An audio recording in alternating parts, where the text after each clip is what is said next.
कर लेते हैं बीजेपी प्रदेश कार्य समिति की बैठक की। पटना के रूपसपुर के किसान पैलेस में बीजेपी प्रदेश कार्य समिति की बैठक हो रही है। प्रदेश अध्यक्ष सम्राट चौधरी की अध्यक्षता में बैठक हो रही है। बैठक में बीजेपी के राष्ट्रीय महामंत्री और बिहार प्रभारी विनोद तावड़े, सह प्रभारी हरीश द्विवेदी, सुनील ओझा सहित पार्टी के सभी वरिष्ठ नेता, सांसद, विधायक, विधान पार्षद और प्रदेश कार्य समिति के 780 सदस्य उपस्थित हैं। बैठक में संगठन की मजबूती को लेकर चर्चा की जा रही है। प्रदेश अध्यक्ष सम्राट चौधरी ने कहा कि आने वाले समय में 70,000 बूथ पर बूथ कमेटी बनाएंगे ताकि जिला, मंडल और बूथ स्तर पर पार्टी मजबूत हो। साथ ही केंद्र सरकार की नीतियों को जनता के बीच कैसे पहुंचाया जाए, इस पर भी मंथन हो रहा है। कि बिहार में लॉ एंड ऑर्डर फेल है, ऐसा कोई दिन नहीं है जिस दिन बिहार में 20 से 25 लोगों की हत्या नहीं हो रही। ये भी बताना पड़ेगा। ये लोग सिर्फ रोजगार का माहौल बना रहे हैं। उनके साथ डिबेट भी करना होगा साथियों कि ये जो लॉ एंड ऑर्डर फेल है पूरी तरह, हत्या, लूट, बलात्कार, रोज हत्या हो रही है। और एक आजकल डिबेट चलाए हुए हैं लोग, शराब शराब शराब। उस दिन पूरे बिहार में 10,000 से अधिक शराब की दुकान नीतीश कुमार ने खुलवाने का काम किया। और इस खबर पर और ज्यादा जानकारी के साथ संवाददाता आशुतोष चंद्र हमारे साथ लाइव चैट पर जुड़ गए हैं। आशुतोष, कौन कौन से अहम मुद्दे हैं जिस पर चर्चा हो रही है बीजेपी प्रदेश कार्य समिति की बैठक में?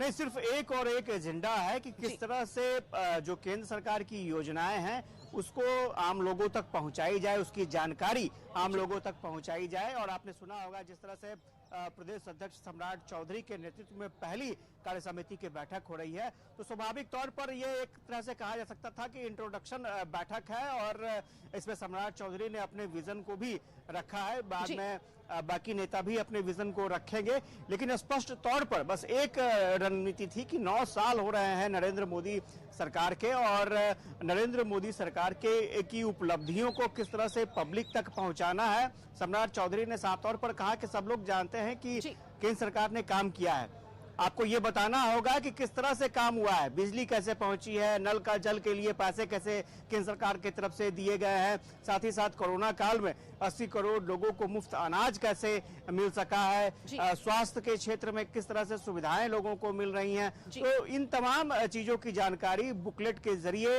एकदम रूट लेवल तक पहुंचाना है। ये सबसे बड़ी चुनौती और टास्क भी उन्होंने अपने जितने भी कार्यकर्ता है, संगठन से जुड़े पदाधिकारी हैं, सबको दिया है। और अभी फिलहाल चर्चा हो रही है कि किस तरह से और बेहतर तरीके से, चूंकि 30 मई से 30 जून तक पूरे भारत में अभियान चल रहा है और उसमें बिहार की भूमिका क्या होगी, बिहार में किस तरह से अभियान को आगे बढ़ाया जाएगा। 50 रैलियां होनी है और 50 रैलियों में बिहार में कितनी रैलियां होंगी, कौन कौन से नेता शिरकत करेंगे, इन तमाम छोटी छोटी चीजों की जानकारी दी जाएगी। क्योंकि ये आने वाले समय में चुनाव होना है और ये माना जा रहा है कि चुनावी वर्ष शुरू हो चुका है, तो ऐसे में अगर अभी से तैयारी नहीं होगी तो बाद में समय काफी कम बचेगा।